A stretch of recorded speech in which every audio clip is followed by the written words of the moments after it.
బోరగడ్డ అనిల్ మొన్న ఏం మాట్లాడాడు? జగన్మోహన్ రెడ్డి గారు నాకు ఒక గంట టైం ఇస్తే చంద్రబాబు నాయుడిని, నారా లోకేష్ని ఎక్కడున్నా సరే వెతికి మరీ చంపేస్తా, ఒక్కసారి నాకు అవకాశం ఇచ్చి చూడండి అంటూ శబదాల మీద శబదాలు చేసినటువంటి బోరగడ్డ అనిల్ నిన్న ఒక సెల్ఫీ వీడియో రిలీజ్ చేసి ఏం మాట్లాడుతున్నాడంటే, నాకు ప్రాణహాని ఉంది, చంద్రబాబు నాయుడు గారు, పవన్ కళ్యాణ్ గారు, నారా లోకేష్ గారితో నాకు ప్రాణహాని ఉంది, నన్ను రక్షించండి మహాప్రభు, కోర్టుల వారు, పోలీసుల వారు నన్ను రక్షించండి, నాకు రక్షణ కల్పించండి అని చెప్పి Boragadda Anil selfie video release చేశాడు. సరే, నీకు ఒక చిన్న సలహా ఇస్తున్నానయ్యా బోరగడ్డ అనిల్, నువ్వేం చేస్తావంటే ప్రస్తుతం బెయిల్ మీద బయట ఉన్నావు కదా, వెళ్ళి ఒకసారి కోర్టులో కనబడి అయ్యా నా బెయిల్ క్యాన్సిల్ చేసేయండి, నేను జైలుకి పోతా అని చెప్పి కోర్టు వారికి ఒకసారి కనపడి జైలుకి వెళ్ళిపోరాదు. జైలుకి మించిన సేఫ్టీ ఇంకెక్కడ ఉంటుంది నీకు? బయట ఉండి నేను చంపేస్తారు కదా, వీళ్ళు జైల్లోకి వెళ్ళి ప్రశాంతంగా అక్కడ మొద్ద తిని ఆ చిన్న చిన్న పనులు చేసుకొని మనిషిలా మారు. ఎంతకన్నా సేఫ్టీ ఇంకేముంటుంది? ఈ రోజున నిన్ను పవన్ కళ్యాణ్ గారు, చంద్రబాబు నాయుడు, నారా లోకేష్ గారు నువ్వు చంపాలని చెప్పి నేను చూస్తున్నారా? నువ్వే చంపేస్తానన్నావు కదా గతంలో. నిన్ను చూసి వాళ్ళు భయపడుతున్నారు కానీ వాళ్ళు చూసి నువ్వు భయపడుతున్నావా? ఏంటా ఏ బోరగడ్డ నీళ్ళు ఇంతలోనే ఎంత మార్పు 6 నెలల్లోనే? నిజంగా నేను చంపేలని చెప్పి చూస్తున్నారా? మాట్లాడుతున్నావు అంటే కాస్త ఆలోచించి మాట్లాడాలయ్యా. నేను చంపాల్సినంత అవసరం ఏంటి? నేను చంపాలనుకుంటే ఇన్నాళ్ళు ఆగుతారా ఏంటి నువ్వు మాట్లాడిన మాటలకే? పవన్ కళ్యాణ్ గారి కుటుంబాన్ని గురించి ఎంత దారుణంగా మాట్లాడావు? వాళ్ళ ఇంట్లో వాళ్ళని నువ్వు పంపించమని అడిగావు కదా, మరి ఆ మాటలు నేనేం చేయాలి? ఇలాంటి మాటలన్నీ మాట్లాడేసి నువ్వు ఈ రోజున మళ్ళీ నిన్ను చంపాలని చెప్పి చూస్తానని చెప్పి మాట్లాడడానికి కనీసం నాలో ఆలోచన ఉండాలిగా బోరగడ్డ నీళ్ళు. నువ్వు చేసినటువంటి పనికి మాలిన మాటలు, నువ్వు చేసినటువంటి పనులు ఒకసారి తలుచుకుంటే ఏ ఒక్కడే నేను క్షమిస్తాడా? ఈ రోజున నీకు జైలు శిక్ష పడిందంటే నీ నోటిని ఎంత అదుపులో పెట్టుకోవాలి నువ్వు? ఈ రోజుకైనా నీ నోటిని సరిగ్గా పెట్టుకున్నావా? ఏది పడితే అది మాట్లాడుతున్నావు. మళ్ళీ విస్తృత స్థాయిలో జగన్మోహన్ రెడ్డి నా దేవుడు, జగన్మోహన్ రెడ్డితో నేను బతుకుతా, జగన్మోహన్ రెడ్డి కూడా ప్రాణాలు ఇస్తా, జగన్మోహన్ రెడ్డి కోసం ఏదైనా చేస్తానని చెప్పి మాట్లాడుతున్నావు కదా. చెయ్యి, ఏది పడితే చెయ్యి, తప్పే ఉంది. జగన్మోహన్ రెడ్డి నూతులు దూకమంటే దూకు. జగన్మోహన్ రెడ్డి బెయిల్ మీద నేను రమ్మని చెప్పాడని బయటకు వచ్చేవేంటి నువ్వు? ఈ రోజున కూటమి ప్రభుత్వం నీ మీద ఎందుకు కక్ష కట్టుకుంటుంది? కూటమి ప్రభుత్వం నేను ఎందుకు చంపాలనుకుంటుంది? తప్పు చేసిన వాడిని చట్టపరంగా శిక్ష వేసింది అంతే. నువ్వు మనిషిలా మారావా? మనిషిగా మారి ఒక ప్రశాంతంగా ఒక జీవితాన్ని గడుపుకుంటా హ్యాపీగా నీ యొక్క జీవితాన్ని కొనసాగించుకోవడానికి హ్యాపీగా ఉంటుంది. రాజకీయాలు చేసుకో, రాజకీయాలు మాట్లాడు అంతే తప్ప వ్యక్తిగత విమర్శలు చేసుకుంటావు, పరిమాల మాటలు మాట్లాడుకొని మళ్ళీ అదే దారిలో వెళ్తా ఉంటే ఎవడు ఊరుకుంటాడు? నువ్వు బెయిల్ మీద బయట ఉన్న విషయం మర్చిపోతే ఎలాగా? బెయిల్ క్యాన్సిల్ చేసుకుని వెళ్ళిపోరాదు, జైలుకి వెళ్ళిపోరాదు. నీకు అంత భయం వేసేవాడివి ఎందుకు చంపాలనుకుంటారయ్యా? ఈరోజు నీకు చిన్న కాళ్ళు దెబ్బ తగిలి అలా పడిపోయావు అనుకో, ఇదిగో కోట ప్రభుత్వం ఎవడో రాయించుకుని కొట్టాడు, ఇదిగో కోట ప్రభుత్వం ఎవడో కత్తిసాడని చెప్పేటట్టు ఉన్నావు నువ్వు. ఒక ప్లానింగ్తో, పర్ఫెక్ట్ ప్లానింగ్తో బయట ఉన్నావు నువ్వు. మెడికల్ బిల్స్ని మాడిఫై చేసి తప్పుడు బిల్లులు చూపించేసి నీ తల్లికి ట్రీట్మెంట్ జరుగుతుందని చెప్పి రకరకాలవన్నీ చూపించేసి బెయిల్ పొందిన నువ్వు బెయిల్ క్యాన్సిల్ చేయాలని ఎంత నీకు? ఈరోజు నేను బొక్కలో పడాలని ఎంతసేపు?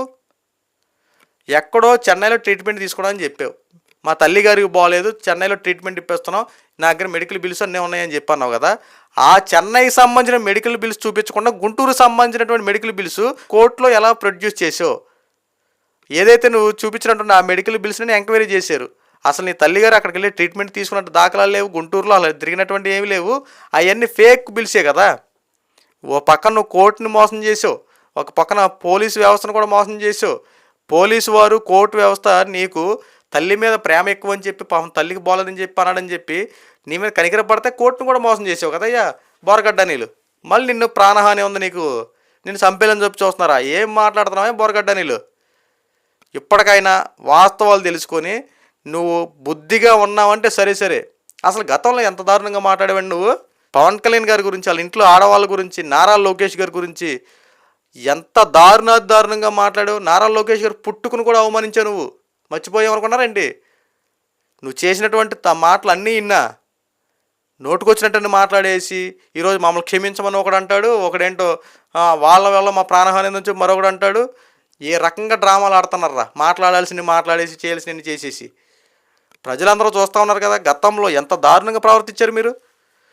టీడీపీ కార్యకర్తలు కానీ, టీడీపీ నాయకులు కానీ కనీసం మీరు మనుషుల్లో చూసారా? మీరు కనీసం ఎవరైనా మైక్తో ఇలా మాట్లాడుతున్న వాళ్ళని ఏ రకంగా చిత్రహింసలు చేశారో అని గుర్తు రావట్లేదు అనుకున్నారేంటి? నువ్వు ఈ రోజున నిన్ను చంపేస్తున్నారని చెప్పి అనుకుంటే ఆ ప్రజలు నమ్మేస్తారు అనుకున్నావేంటి? నువ్వు చేసినటువంటి వ్యాఖ్యలకి అసలు నీకు ఉరిశిక్ష వేయాలి. నువ్వు చేసినటువంటి వ్యాఖ్యలకి. అక్రమ సంబంధాలు అంటకడతావు, పుట్టుకలు అవమానించావు, చంపేస్తానని చెప్పి బెదిరింపులు చేసావు, ఎంతమంది ఫోన్లు కాల్ చేసి నీ అడ్రస్ చెప్పి నేను నరికేస్తా పొడి చేస్తానని చెప్పి ఎంతమందిని బ్లాక్మెయిల్ చేసావో ఇవన్నీ ఒక్కటొక్కడిగా బయటకు వచ్చినాయి కదా. ఈ సాక్ష్యాలన్నింటి ద్వారానే కదా నీ శిక్ష పడింది. ఈ రోజు కూడా నువ్వు సెల్ఫీ వీడియోలు కూడా ఏం మాట్లాడుతున్నావయ్యా నువ్వు? నన్ను చంపేస్తారు, నాకు జగన్మోహన్ రెడ్డి తోడున్నాడు, నా ప్రాణహాని ఉంది, దానివల్ల నాకేమైనా అయితే కనుక వాళ్ళే కారణం చెప్పి మాట్లాడుతున్నావు కదా. నువ్వు తప్పులన్నిటిని ఎలెత్తి చూపించి నీకు సాక్ష్యాలను చూపిస్తే వాళ్ళని చంపేసినట్టేనా? చంపాలి చేయాలనుకుంటే నీకు శిక్ష పడేలాగా ఎందుకు చేస్తారు? నీకు నిజంగా నేను కోర్టుల వ్యవహారాలు ఎందుకు తీసుకెళ్తారు? నిన్ను చంపేయాలి లేపేయాలనుకుంటే. ఇక్కడ కూటమి ప్రభుత్వం చట్టపరంగా నిన్ను శిక్షించింది ఎందుకు?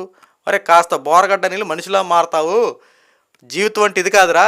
జీవితం అంటే మనం రాజకీయాల్లో ఉన్నప్పుడు హుందాతనంగా ఉండాలి, ప్రశ్నించాలంటే సమస్యల పట్ల పోరాడాలి, అంతే తప్ప వ్యక్తిగత దోషాలను చేసుకుంటా కుటుంబాల గురించి ఆడవాళ్ళ గురించి అలా నీచాతి నీచంగా మాట్లాడకూడదని చెప్పి నిన్ను ఒక సత్ప్రవర్తన తేవడం కోసం నీ జైల్లో పెడితే మళ్ళీ నువ్వు ఇలాగే మాట్లాడతావా?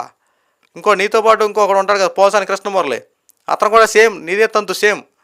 ఆడు కూడా అంతే. ఏం మాట్లాడతాడు? వయసు తారతమ్యం లేవు వాడికి. ఏం మాట్లాడతాడయ్యా పోసాని కృష్ణమురళి? నువ్వేం మాట్లాడతావు? పవన్ కళ్యాణ్ ఇంట్లో ఆడవాళ్ళ గురించి షేమ్లెస్ ఫెలో, నీ భార్య ఎవరితో పడుకుంటుంది, వాళ్ళు పుట్టిన పిల్లలు నీకే అయిపోతారా అని చెప్పి మాట్లాడుతున్నావు కదయ్యా. కనీసం అన్నం తినేవాడేనా ఈ మాటలు మాట్లాడేది? ఏం మాట్లాడుతున్నావయ్యా పోసాని కృష్ణమురళి నువ్వు? పోసాని కృష్ణమురళి కూడా మొన్న కూడా నువ్వేం మాట్లాడుతున్నావయ్యా? నన్ను క్షమించండి, నేను రాజకీయాలకు శాశ్వతంగా దూరం అయిపోతా ఉన్నా, నాకు ఇంకే సంబంధం లేదు, నన్ను వదిలేసేయండి అని చెప్పి వెళ్ళిపోయి ప్రశాంతం కూర్చొని కదా. కర్మ ఎవరిని విడిచిపెట్టదు అర్థం కదా.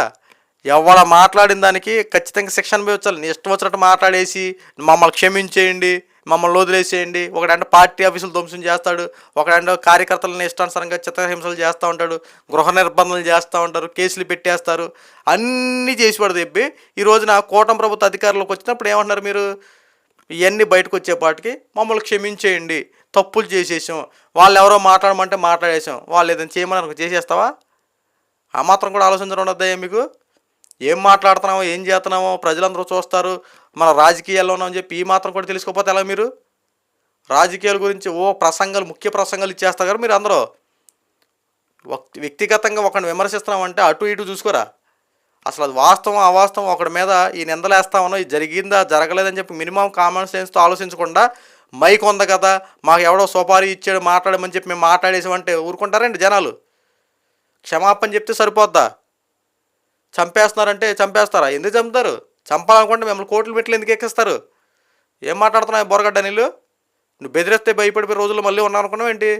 ఇప్పటికైనా వాస్తవాలు తెలుసుకో. కూటమి ప్రభుత్వాన్ని ఇంకొకసారి కనుక విమర్శిస్తే ఇంతకన్నా దారుణంగా ఉంటుంది నీ జీవితం.